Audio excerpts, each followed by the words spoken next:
اللہم علمنی رشدی وعدنی من شر نفسی۔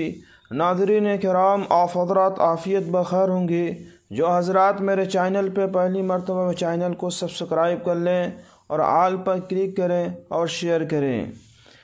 ناظرین کرام، یہ مہینہ شعبان کا مہینہ ہے۔ اس مہینے میں ایک رات آنے والی ہے جس کا نام شب برات ہے، چونکہ اس رات کے بارے میں بعض حضرات کا یہ خیال ہے کہ اس رات کی کوئی فضیلت قرآن و حدیث میں نہیں، اور اس رات میں جاگنا اور اس رات میں عبادت کو خصوصی طور پر باعث اجر و ثواب سمجھنا بے بنیاد ہے، بلکہ بعض حضرات نے اس رات میں عبادت کو بدعت سے بھی تعبیر کیا ہے۔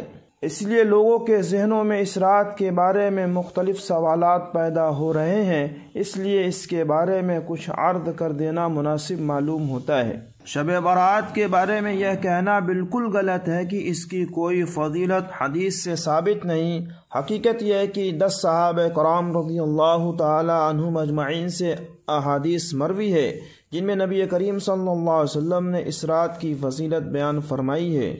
ناظرین کرام، امت کے جو خیر القرون ہیں یعنی صحابہ کرام کا دور، تبع تابعین کا دور، اس میں بھی اس رات کی فضیلت سے فائدہ اٹھانے کا اہتمام کیا جاتا رہا ہے۔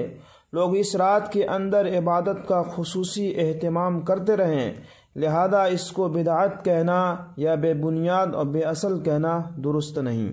حدیث حضرت عائشہ صدیقہ رضی اللہ تعالی عنہ فرماتی ہیں کہ شعبان کی 15ویں شب میں نے نبی کریم صلی اللہ علیہ وسلم کو اپنی آرام گاہ پر موجود نہ پایا تو تلاش میں نکلی، دیکھا کہ آپ صلی اللہ علیہ وسلم جنت البقیع میں ہیں۔ پھر مجھ سے فرمایا کہ آج شعبان کی 15ویں رات ہے، اس رات میں اللہ تعالیٰ قبیلہ بنو کلب کی بکریوں کے بالوں کی تعداد سے بھی زیادہ گناہ گاروں کی مغفرت فرماتا ہے۔ اس رات میں اللہ تعالیٰ آسمان دنیا پر نزول فرماتا ہے اور اعلان کرتا ہے کون ہے جو گناہوں کی بخشش کروائے، کون ہے جو رزق میں وسعت طلب کرے، کون ہے مصیبت زدہ جو مصیبت سے چھٹکارا حاصل کرنا چاہتا ہے۔ یہ آواز غروب شمس سے صبح صادق تک لگتی رہتی ہے۔ ناظرین کرام، اس رات میں اس سال پیدا ہونے والے ہر بچے کا نام لکھ دیا جاتا ہے۔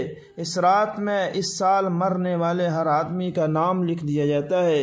اس رات میں تمہارے اعمال اٹھائے جاتے ہیں اور تمہارا رزق اتارا جاتا ہے۔ ناظرین کرام، اس عظیم رات میں 7 لوگوں کی مغفرت نہیں ہوتی جب تک کہ یہ اپنے جرائم سے توبہ نہ کر لیں۔ نمبر 1 ہے مشرک، نمبر 2 ہے والدین کا نافرمان، نمبر 3 کینہ پرور، نمبر 4 قاتل، نمبر 5 ہے شرابی اور نمبر 6 ہے چغل خور، 7واں ہے پاجامہ یا شلوار کو ٹخنوں سے نیچے لٹکانے والا۔ رات میں ہمیں کون سے کام کرنا چاہیے، کون سے کام نہیں کرنا چاہیے؟ ہمیں اس رات میں نوافل، تلاوت، ذکر و اذکار کا اہتمام کرنا چاہیے۔ کوئی خاص عبادت کو مقرر کر کے پڑھنا درست نہیں۔ یہ رات شور و شغف اور میلے اجتماع منعقد کرنے کی راتیں نہیں ہیں، بلکہ گوشے تنہائی میں بیٹھ کر اللہ تعالیٰ سے تعلقات استوار کرنے کی قیمتی لمحات ہیں، ان کو ضائع ہونے سے بچائیں۔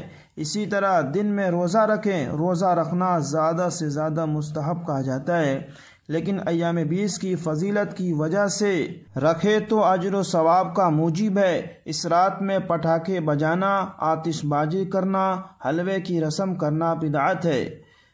اس رات میں اتباع سنت کی نیت سے قبرستان جا کر مردوں کے لیے ایصال ثواب اور مغفرت کی دعا کرنا، یہ نہیں کہ پھول پتیاں، چادر چڑھانا، اگربتیاں جلانا، چراغے کا اہتمام کرنا، یہ سب خرافات اور اسراف میں شامل ہے۔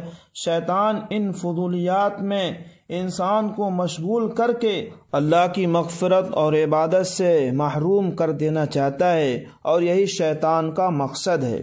ناظرین کرام، ایک شخص نے سوال کیا ہے شب برات میں ناپاک عورتیں کیسے عبادت کریں؟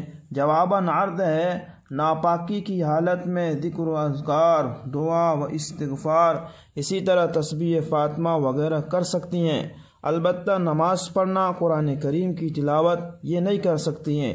اس کے علاوہ جو چاہے کر سکتی ہیں۔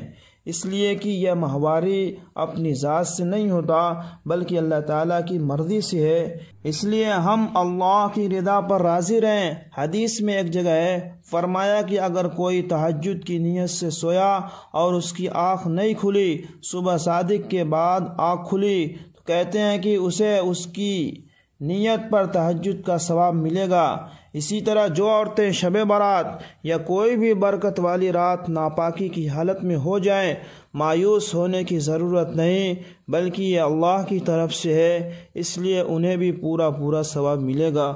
واللہ عالم بالصواب۔ ملتے ہیں ایک نئی ویڈیو کے ساتھ، تب تک اپنا خیال رکھیے اور چینل کو سبسکرائب کیجیے۔